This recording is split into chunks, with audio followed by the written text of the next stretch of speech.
Could you ever feel like you have nothing, while everyone else seems to have everything?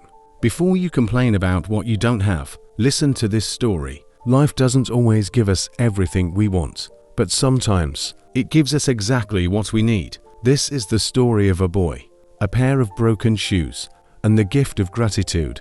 There was once a young boy named Imran. He lived with his mother in a tiny rented room. They did not have much money, no toys, no fancy clothes, just enough to live. Imran had only one pair of shoes, old, scratched, and slowly falling apart. There were holes near the toes. When it rained, water went inside. When the wind blew, his feet became cold. At school, some children laughed. They pointed at his shoes. They made fun of him. Imran stayed quiet. He didn't want to hurt his mother. He knew she was already struggling, so he smiled on the outside and hurt on the inside.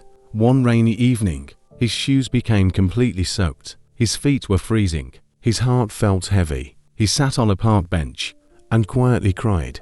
"Why can't I have new shoes?" he whispered. "Why is life always so hard?" At that moment, a car stopped nearby. A boy stepped out. He was the same age as Imran. He had bright eyes and a warm smile, but he wasn't standing. He was sitting in a wheelchair. The boy rolled towards Imran and said, "Hi, I like your shoes." Imran was surprised. "My shoes? But they're old. They're broken. They have holes." The boy smiled softly. "I'd still love to wear them." Then Imran noticed something. The boy had no legs, no feet to walk, no running, no jumping, no playing football, no racing in the rain. Yet, he was smiling.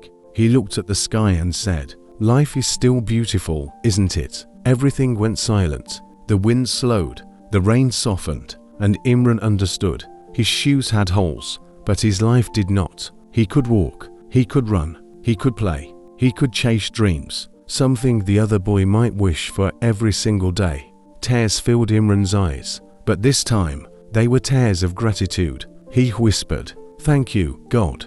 Then he smiled at the boy and said, "Yes, life really is beautiful." That night, Imran hugged his mother tightly. She asked, "What happened, my son?" He replied softly, "Nothing, Ma. I just realized how lucky I am." From that day onward, whenever he saw the holes in his shoes, he didn't feel sad. He felt grateful, and he made a promise to himself. One day, I will help children who feel poor, or forgotten, or unlucky. Because sometimes, we must see someone with less to understand how much we already have. What we learned from the story: do not cry for what you don't have. Smile for what you do have, because someone, somewhere, is praying for the life you are living today.